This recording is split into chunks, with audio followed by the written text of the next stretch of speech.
det er jo, hvis ikke en af universets byggesten, så er jo i hvert fald en af byggestenene her på jorden. Altså, det er jo en forudsætning for alt liv. Næst efter ilt, så er vand jo det, som vi kan leve som mennesker kortest tid ude.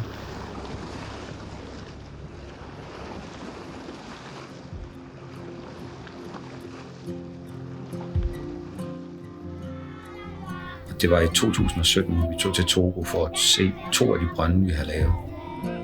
Og mens vi stod ved brønden og snakkede med nogle af landsbyboerne, så var der en kvinde, der fortalte, hvordan livet havde været før og efter brønden. Og historien, hun fortalte, var, at før de fik brønden, så hentede de vand ved floden. Når der var vand i floden, der er der kun efter regntiden. Men jo længere det går ind i tørkeperioden, jo mere skal de grave med hænderne ned i mudderet efter vand.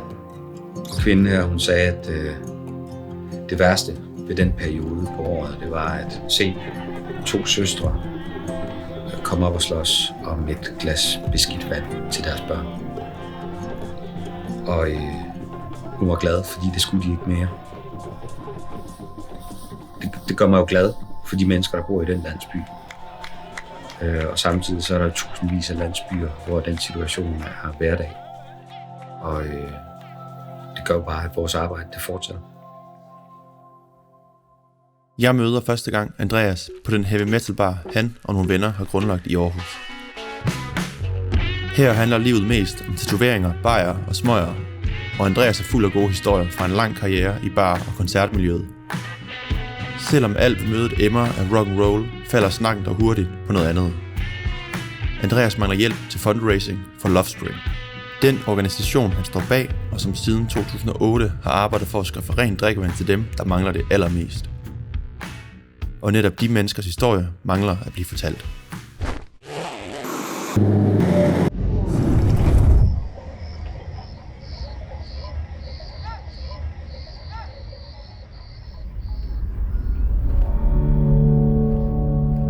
Vi står i dag over for mange udfordringer. De fleste af os vil gerne hjælpe, men det kan være svært at vide, hvor man lige skal starte. Altså alt ud over mad i maven og tag over hovedet, når det regner, det er velsignelser. Og hvis vi har det, og det er der næsten ingen i den vestlige verden, som ikke har, så synes jeg, vi har et ansvar for at kunne give nogle ting videre og gøre noget for andre, som ikke har det mest basale. Jeg synes ikke, det skal være et og det skal ikke være dårlig samvittighed, men det skal bare være en erkendelse af, at nogle af os er bare meget bedre stillet end andre. Men hvis vi alle sammen bruger bare en lille smule tid på at gøre noget, som ikke handler om os selv, men bruger os selv og vores evner til noget, som kan gøre noget godt for andre, så vil verden se helt anderledes ud. Og for mig så er det blevet at sørge for, at der ikke er nogen, der skal mangle rent drikkevand. Hvad der startede hjemme på Villevejen i det østjyske, har i dag skaffet rent drikkevand til 10.000 af mennesker. Lovesprings arbejde har fra starten bygget på en meget simpel filosofi. Og ideen var jo helt simpelt at sælge vand i Danmark og bruge pengene til at lave brønde i Afrika. Vi var klar over fra starten, at vi skulle ikke ud og stå på gaden med facer og bede folk om at donere penge. Det er der organisationer nok, der gør i forvejen, så vi havde mere lyst til at gøre noget aktivt. Så begyndte vi at lede efter samarbejdspartnere, som måske også havde en lidt anderledes take på, hvordan man gør ting, så det ikke blev alt for traditionelt. Ret hurtigt så kom vi også på at kontakte der, hvor vi selv har fået en del af vores opdragelse, og det var Roskilde Festival.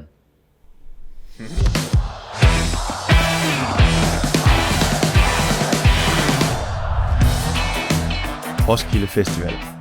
Siden 1971 har den været hjemsted for musik, dans og fællesskab under den åbne sommerhimmel. I dag er den Nordeuropas største festival, og den vigtigste brik i at skaffe de midler, der gør Lovesprings arbejde muligt. Altså, jeg mener jo oprigtigt, at Roskilde Festival er Danmarks bedste uddannelsesinstitution. Fordi man lærer at være menneske på en anden måde, selvom det er maskeret i rock and roll og musik og druk og dans og ungdomskultur, så er det jo så meget mere. Når man har været nogle dage på Roskilde Festivalen, og søvn begynder at blive en mangel, og dagligdagens konformitet begynder at blive skrællet af en lag for lag, og maskerne begynder at falde, og menneskene de kommer ud, sådan som det virkelig er. Det er jo der, hvor jeg synes, det er rigtig, rigtig fedt også at have et projekt som Love Spring med. Fordi når vi fortæller festivalgæsterne, hvad deres penge går til, når de kommer op for at købe vand, det er jo deres behov, når de har vågnet med tømmermænd. Og når vi fortæller, at der er nogen, der får rent drikkevand et andet sted, samtidig med, at de får rent drikkevand, så går det hele op i en højere enhed, og så folk bliver virkelig glade, og vi bliver glade, og der er mennesker i udviklingslande, som bliver rigtig, rigtig glade. Den her brønd, den ligger imellem en børnehave og en skole i det nordlige Togo, og den blev bygget for de midler, vi samlede ind på Roskilde Festivalen 2016.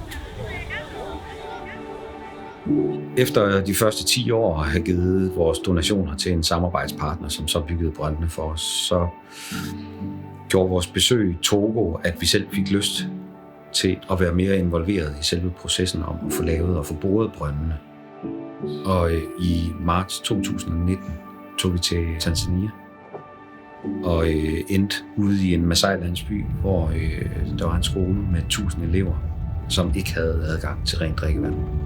Med dem så aftalte vi at lave en brønd, og den er ved at blive lavet nu. Når man besøger Masaierne, så er det jo meget farvestrålende folk, både i lyd og billede. Lige umiddelbart så ser det ikke ud, som om de mangler noget. Men en af de ting, de jo ikke har, det er rent drikkevand.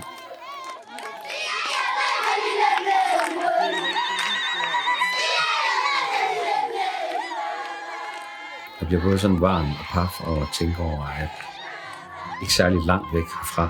Altså, vi sidder kun i en flyver i 5 timer, så står man jo midt i Afrika.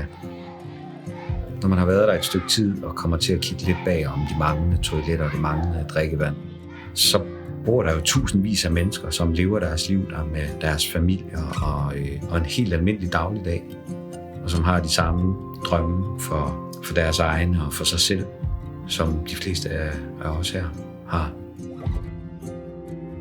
Og det er jo noget af det, der gør, at det er værd at besøge andre steder end lige der, hvor man kommer fra. Fordi det går op for os, at lige meget hvor vi er henne,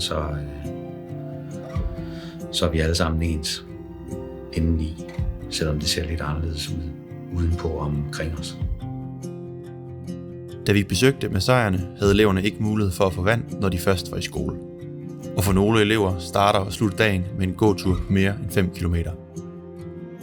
Det tog nogle forsøg, men 135 meter nede fandt teknikerne en lomme med masser af vand og godt tryk. I dag er brønden bygget færdig, så skolens lærere og 1000 elever har adgang til rent drikkevand.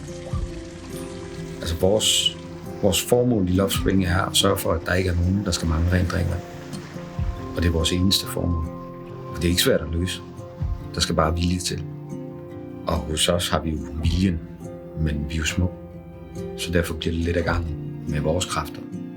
Der er stadigvæk mellem 400 og 600 millioner mennesker, som mangler adgang til rent drikkevand. Og vi har i Love Spring måske lavet rent drikkevand til en 20-30.000 mennesker. Der er lang vej nu, og jeg tror ikke på, at vi når det, mens jeg lever. Men hvis vi kan smitte nogen undervejs med vores budskab om at hjælpe med rent drikkevand, eller få nogen med ombord på vores galej, så synes jeg, vi er nået et godt stykke.